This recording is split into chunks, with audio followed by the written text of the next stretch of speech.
Sziasztok! Ezen a szép októberi napon köszöntelek benneteket Magyaratádról, a Magyarvölgyi Horgásztó partjáról. Jövetelünk célja Stradivari bemutató. Na, a két művész megérkezett, nem hegedűről fogunk beszélni, meg ugyanis ez a Stradivari, ugyanis a két húros, ugye? Nekem elég kettő. Szóval horgászbotokról fogunk beszélni. A művészi bemutató után pedig térjünk vissza a feederbotokra. Olyan 20 évvel ezelőtt megalkottam egy botcsaládot, amelynek a neve Stradivari feeder botcsalád volt. Ez a botcsalád állt matchbotokból és feederbotokból egyaránt. Ezek a botok azóta is híresek, legendásak. A piaci értékük jelenleg többszöröse az akkori piaci értékének. Én úgy gondoltam, hogy ezeket a botokat most a kor szellemének megfelelően a 20 évvel frissebb, jobb minőségű anyagokból teremtsük újra. Ez olyannyira sikerült, hogy készültek matchbotok, készültek verseny feederbotok, illetve method feederbotok. Az igen szép sikert befutott első szériás Stradivari method feederbotokat követően megalkottuk ennek a még továbbfejlesztett változatát, a Stradivari method feeder 2-es botokat. Ezeket fogom nektek most bemutatni. Az első szériás Stradivari method feeder botjaink is csúcskategóriásak voltak, azonban azóta eltelt néhány év, és a gyártók is, illetve a gyártás technológia is annyit fejlődött, hogy célszerűnek láttuk a korábbi szériát egy kicsit megújítani. Ebben a szériában 5 bot készült, mindegyik más rendeltetéssel. Készült egy 330-as, egy 360-as, egy 390-es és 2 darab 420-as hosszúságú bot. Hogy miért van szükség ezekre a bothosszokra? Minden vizen halak máshogy viselkednek, van, ahol röviden lehet megfogni őket, valahol egész a túlpartig kell horgászni. Így nem probléma a rövid peca, mert a halak nem riadnak el a közelségtől, azonban ha már leülünk többen horgászni egy vízpartra, vagy azt a vizet úgy horgásszák meg, hogy jellemzően mindenki a túlsó partra dobál, vagy a versenyen is, hogyha egy olyan vízre ülünk le horgászni, ahol lehet dobálni messze, akkor mindenkinek az első dolga az, hogy a lehető legmesszebb dobjon, tehát nem horgászverseny lesz, hanem távdobó verseny lesz abból a versenyből. De mi gondoltunk azokra a vizekre is, ahol röviden is lehet horgászni, van hal bőven, így minden távolsághoz elkészítettük a megfelelő csúcsminőségű method feeder botot. A nyélhosszúsága mindegyik botnak a bot hosszához igazodva változik. Tehát a 330-as a legrövidebb, a 420-as botoké a leghosszabb. Ugye a 330-as bottal gyakran dobunk egy kézzel is, tehát nem kell olyan hosszú nyél, meg hogyha dobunk is egy 330-as bottal, igazából egy olyan 30 méternél nem horgászunk messzebb, bár Zoli fiam ezzel a bottal biztos tud 70-80 méter dobni, persze itt már a pontosság az már kérdéses. A 360-as botot már egy kicsit nagyobb távolságra szoktuk használni, ezzel már az a 40-50 méter nagy biztonsággal meghorgászható. Sok versenyen nagyon fontos a nagyon pontos dobás, és legutóbbi szegedi világbajnokságon is tulajdonképpen azt a bólya távolságot, azt ilyen 20 centi pontossággal kellett meghorgászni. Ez ugye így kimondva nem látszik egy túl nagy pontosságnak, de ez dobva bizony nagyon nagy pontosságot jelent. Tehát, hogyha abból a 20 centiből kidobtunk, akkor az már nem jelentett halat, viszont hogyha pontosan a 20 centi az etetésre ment a dobás, akkor az halat jelentett. Még nagyobb távolságokhoz, tehát mondjuk egy ilyen 90 méteres távolsághoz már célszerű egy ilyen 390-es botot használni, ehhez is itt van a Stradivariból a bot. És az ettől nagyobb távolságokra már még hosszabb botok, illetve erősebb botok is kellenek. Ehhez 2 botot is csináltunk, az egyik a 100 g-os, a másik a 120 g-os dobósúlybot. A dobás távolsága a 2 között nem lényegesen nagyobb, viszont előfordul az eset, hogy nagyobb kosárral vagy nagyobb tömegetett anyaggal kell horgászni, tehát az alapetetést egyből meg kell csinálni magával azzal a kosárral, amivel horgászok, tehát csendesebben kell az egész vízhez hozzáállni, úgyhogy ezért készült ez a 2 erősségű bot. Ezekre a botokkal jellemzően pontyra horgászunk, metodozunk, nagy halakra horgászunk. A nyílkialakítása az azért készült ilyenre, hogy ott látjátok, hogy a vége előtt lekarcsusodik, mert van egy speciális eszköz, egy ilyen bottartó, amikor előfordul az, hogy a horgász föláll és mondjuk hátrafordul, esetleg inni, vagy egy szendvicset vesz ki a táskájából, a botot ebbe bele tudja tűzni, és hogyha pont akkor van kapása, ahol nem viszi el. Számtalanszor láttam már olyat, hogy a horgász fölállt, velem is megesett tavaly, hogy fölálltam és a háttéremberhez kiléptem a 3 méterre, és mire visszanéztem, a botom már a vízbe volt. Tehát azért készült a nyíl ilyen kialakításúra, hogy ebből a hal ne tudja kihúzni a horgászbotot. A nyílkialakítás nem csak azért van, hogy a villába jól beleilleszkedjen, hanem azért is, hogy ne csúszol le a tartóról. Tehát ezzel elértük azt, hogy a bot tartóról még ettől meredekebb bot állásnál sem csúszik le. A botokra Fuji orsótartó került, természetesen itt is törekedtünk a legmagasabb minőségre. Minden botra került egy horogakasztó, még pedig egy speciális horogakasztó, amely tulajdonképpen egy apró spitzgyűrűből készült, úgy tehát egy kerámiabetétes horogakasztó került rá. A botok mindegyike 40 tés torékarbonból készült. A bot test maga nyers karbon, a feliratok alatt viszont egy fényes részt kapott, amelyet a feliratok lezárásaképp mindenhol egy aranyszélű díszkötés zár le. A botokra K-szériás szígágy, cirkónia gyűrűk kerültek, ezt igazolja a gyűrűre akasztott kis biléta is. Mindegyik bot 3 részes, ez praktikus, ha szállítani kell őket. A bot spiccei is nagyméretű gyűrűket kaptak, hogyha esetleg nyárfa, szöszös vagy koszos a víz, akkor is könnyen át lehessen húzni rajtuk a zsinort. A spiccgyűrűk 3 talpasak, így nem hajlanak vissza sem horgászat közben, sem pedig amikor tokban vannak és ütődnek. A 2 420-as bothoz 2-es, 3-as és 4-es erősségű spiccek tartoznak. A 3 rövidebb bothoz, a 330-ashoz, 360-ashoz és 390-eshez pedig 1, 2 és 3 unciás spiccek tartoznak. Mindegyik botnak a spicce kompatibilis a másikkal. Tehát a 360-as bot spiccét azt át tudom tenni a 420-as botéba is, és ez oda-vissza működik.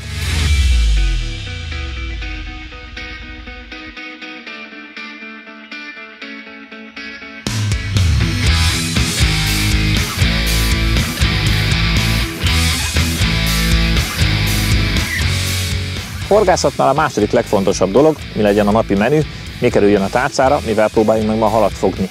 A Sector 1 családból hoztunk ma etetőanyagokat, illetve etetőpelleteket. Az etetőpelleteknél most a Method boxokat hoztuk el, amiket roppant egyszerű elkészíteni, azt majd mindenki a helyén megcsinálja, és azt majd külön bemutatjuk nektek. Különbözőeket hoztunk, hogy azért ne egyformán üljünk le a ládára. Terítékre kerül a Sector 1 Premium, ez lesz a Józsi mai menüje. Terítékre kerül a Sector 1 Big, ez lesz az Zoltáni. És marad nálam a hidegvízi egyébként, a nyárit most már kihagytuk, hisz késő őszről beszélünk. Ehhez a fiúk fognak választani maguknak hozzá passzoló etetőanyagot. Józsi, mit szeretnél? Ezt a nagyon halas sóst. Legyen egy Maxfish, ami nagyon halas és sós. Zoltán? Zöldet.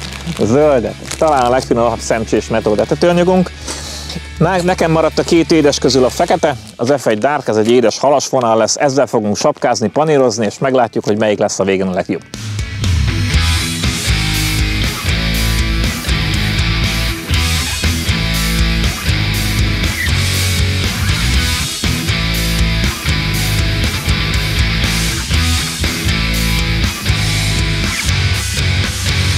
Ennek az etetőpelletnek a bekeverése annyira egyszerű, mint egy szeret zsíros kenyér. Felbontás után látható, hogy benne vannak ugye a pelletszemek, amikkel horgászni fogunk, benne van a megfelelő mennyiségű folyadék, ez aromás folyadékot jelent jelen esetben, illetve van még benne egy ilyen kis csaliminta is. Erre most nekem a bekeveréshez nincsen szükségem, sőt az egyik folyadékot is félreteszem, ezt majd később fogom ráönteni. Egy darab elegendő ahhoz, hogy elkezdjük a bekeverést. Ezt, hogyha felbontjuk, és ráöntjük, ez pont elegendő ahhoz, hogy az első nedvesítést megoldhassuk vele. Tehát ezt, hogyha felbontjuk és ráöntjük, az elegendő ahhoz, hogy a kezdő nedvesítést azt megkapja a pelletünk. Azért nem teszem rá mind a kettőt, mert akkor túl vizes lenne. Ha ezzel végeztünk, tegyük rá a tetejét, és kicsit rázgassuk. Eltelik körülbelül 2-3 perc, addigra a pelletszemek megszívják magukat kellően nedvességgel, utána mehet rá a második folyadék is. Pár perc elteltével, hogyha leellenőrizzük ezeknek a pelleteknek az állagát, akkor azt tapasztaljuk, hogy már érezhetően nedves, de még nem tökéletes. Ilyenkor jön a második folyadék.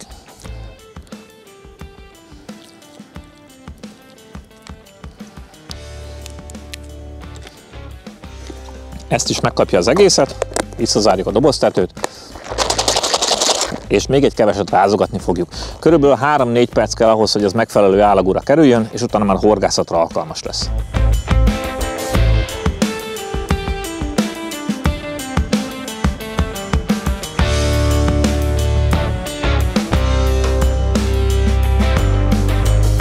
Hogyan is épül fel nálam ez a horgászat? Hogyan próbálok itt majd halat fogni? Ugye alapvetően a tálcámra kikészítettem a már előkészített pelletkeverékünket, ezt a hidegvízi boxot, megkevertem az F1 Dark etetőanyagot, illetve kiraktam magam mellé még egy ilyen kis üres dobozkát. Erre azért van szükség horgászat közben, mert vegyesen szoktam ezt használni. Van úgy, hogy csak pelletet nyomok bele a kosárba, Van úgy, hogy kevesebb pelletet, és ezt úgymond sapkázom egy adag etetőanyaggal, beleteszem a csalit, és lesapkázom. Az én személyes kedvencem viszont inkább az, hogy megfogok egy marék etetőanyagot, meg hozzá egy adag pelletet. Ezeket gyakorlatilag itt összekevergetem magamnak. Bebundázom a pelleteket.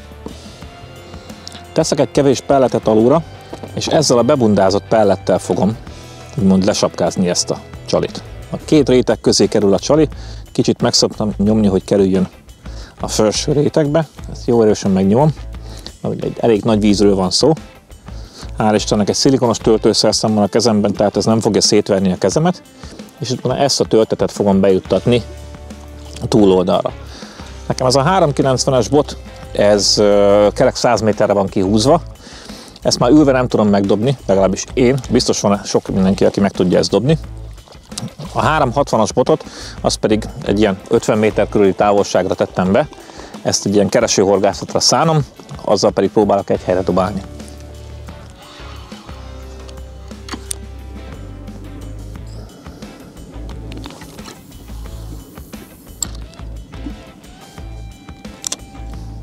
Mi van akkor, hogyha ez az egész nem működik, vagy kevésbé attraktívan működik, és szeretném a kapásokat meggyorsítani, olyankor jön a jelentősége ezeknek az aromagéleknek.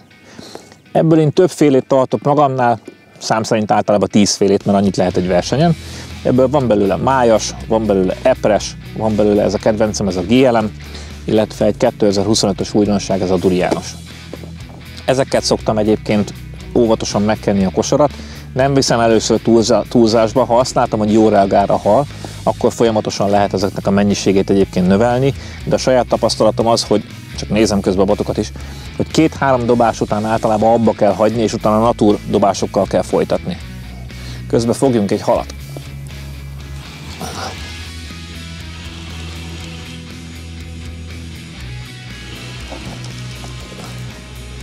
Ez még nem életen hala, de itt jön be az, amit az előbb mondtam, hogy kellett neki 6-7 perc, mire elhúzta. Megpróbálom még egyszer, hogyha ezt is hasonló időtartam alatt húzza el, akkor megpróbálom meg aromákkal egy kicsit gyorsabban oda csalni őket. Nem életem a hala, de azért 100 méterről kell kiszedni. Ő se védekezik már annyira, mint mondjuk nyáron. De a visszaforgásgátlót bekapcsolom, mert tréfáltak már meg a halak itt park közelben. Ezt én ugye azért teszem, hogyha hirtelen megugrik a hal, akkor elengedem az orsót, és akkor gyakorlatilag visszafelé tud menni, anélkül, hogy a fékkel kellene bajlódnom. Szerintem az érzékenyebb horgászatot tesz lehetővé.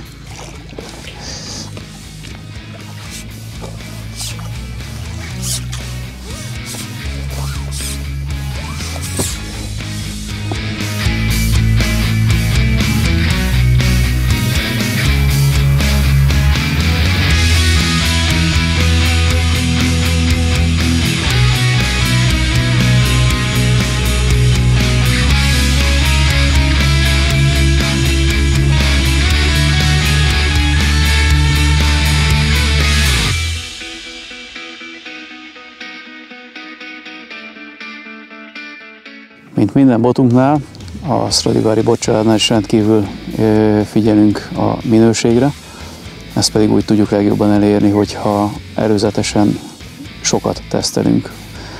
Ez a botcsalád már tavaly a kezünkben volt, a tavalyi V4-ek bajnokságon Csehországban kaptam meg az első végleges mintákat a 390 centi hosszú botokból. Ott egész komoly erőpróbákat kellett, hogy túléljen. Tarajos hullámok voltak, oldalszelünk erősen, és 90-100 méter fölött távokat kellett vele meghorgásszam. Akkor még 420-ast nem kaptunk. Zakszó nélkül tűrte a bot, a 80-as kosarat is, az erős oldalszelet is, és ami a pláne volt, hogy muszáj volt, nagyon finom előkével horgáztunk, békonzsinórral, pici horoggal, és így is simán ki tudtuk terelni vele a halakat. Az idei évre megjelentek a hosszabb társai is, a 100, illetve 120 g-os botok is. melyek legjobban idén az országos bajnokság döntőjében Sárvári Lali barátomnál, horgásztársamnál tudott bizonyítani. Neki stabilan 130 méter fölötti horgászatot kellett produkálnia velük, és simán meg tudta oldani. Egy szó mint 100, nagyon szeretünk velük horgászni. A mai horgászatra én 3 méretet hoztam ki, ismerve a helyi viszonyokat. A halak eleinte 50-60 méteren jönnek, ezért hoztam egy 360-as botot, de az idő előre haladtával egyre távolabb mennek, szinte a túlpart közelében zárhatjuk velük a napot, ami azt jelenti, hogy a 420-as bottal ezt a 110-115 métert meg tudom horgászni, kényelmesen mondhatni, játszik könnyedséggel, amit mindjárt be is mutatok nektek egy dobással. Na most a 420 cm hosszú bottal 110 méterre vagyok klipszelve. Ahogy látható, a hal is ott ugrik. Nem kell egy túl nagy erőbedobás. És látható, hogy egész közel estünk le.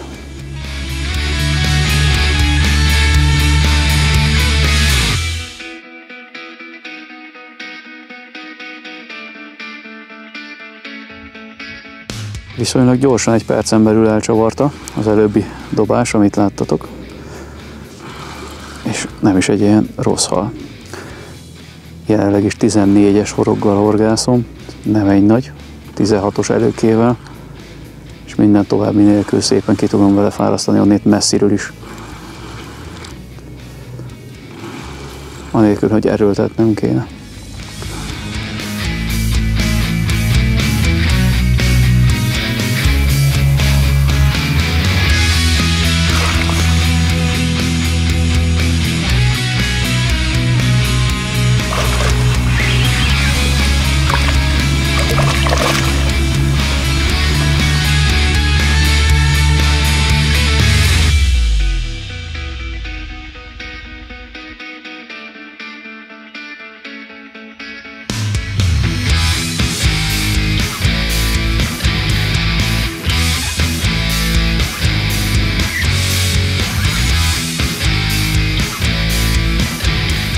Én 2 botot vettem elő, egy 330-as meg egy 360-ast. Én jellemzően nem szeretem a nagy távolságú horgászatot, nem is tudok 100 méter fölé horgászni.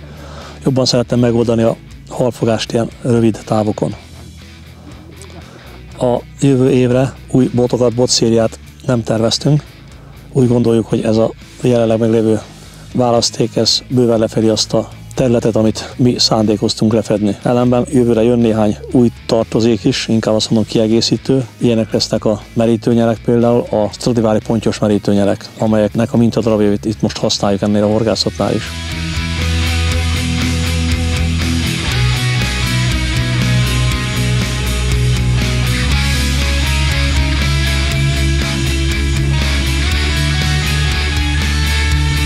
Lesz még néhány új etetanyagunk is, elsősorban a metód fidelhorgászok számára, és hát tulajdonképpen a nagyon nagy választékbővítést nem tervezünk, mert egyre inkább azt látom a piacon, hogy a rengeteg újdonság, ami megjelenik, meg a rengeteg új cég, szinte hetente jelenik meg egy új ilyen Garage Baits a palettán, olyan mennyiségű etatanyagot zúdítanak a piacra, hogy ezt ki sem lehet próbálni.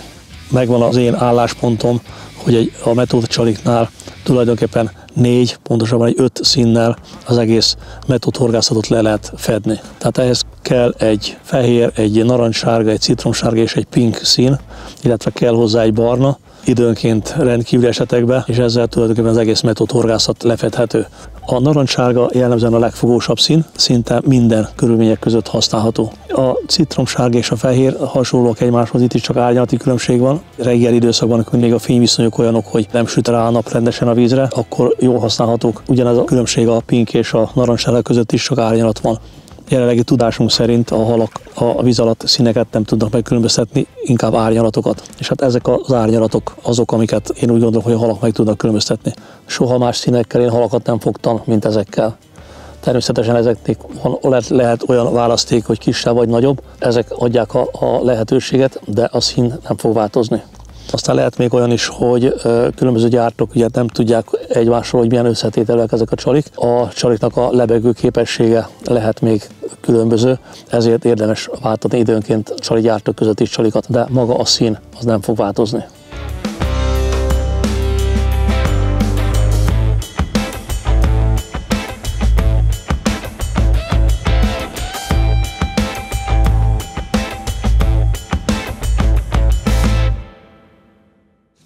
szebb hal jött a túloldalról, és szép pénzes. Oh, azaz. Oh. Ő se tudott ellenállni a Big Pellet keveréknek. És alapvetően elmondható, hogy egyébként nálam tényleg a nagyobbak jelentkeznek, míg a többiek a kisebbeket fogják. De az is lehet, hogy a távolságban rejlik most a kulcs. Azaz. Hibátlan szája van. Sok horgásztársunknak romlik a látása, különösen a kor előre haladtával, mint hogy nekem is. Előrefele tökéletesen látok, de közelre bizony kell már néhány dioptria, hogy mondjuk egy 26-os horgot föl tudja kötni, vagy föl tudja csalozni egy szonyoglárvát. Ehhez készítettünk egy nagyon praktikus is eszközt, ez egy polaroid napszemüveg, előrefele 0 dioptriás, tehát mint hogyha nem is lenne szemüveg előttem, csak egy sima napszemüveg, viszont közelre már dioptriás. Itt van benne egy kis betét, és ez a szemüveg készül másfeles, kettes és kettésfeles pluszos dioptriával. Tökéletes csalizáshoz, tökéletes olvasáshoz, még akár otthon egy könyv olvasásához is tökéletes, ha kiül az ember az udvarra, mondjuk napsütésbe, nem bántja a szemét. Nagy előnye, hogy betakarja a szemet oldalra végig, a szél sem fúj be. Vannak, akiknek érzékeny a szeme szélre, mint hogy az enyém is, ez tökéletes védelmet ad arra is.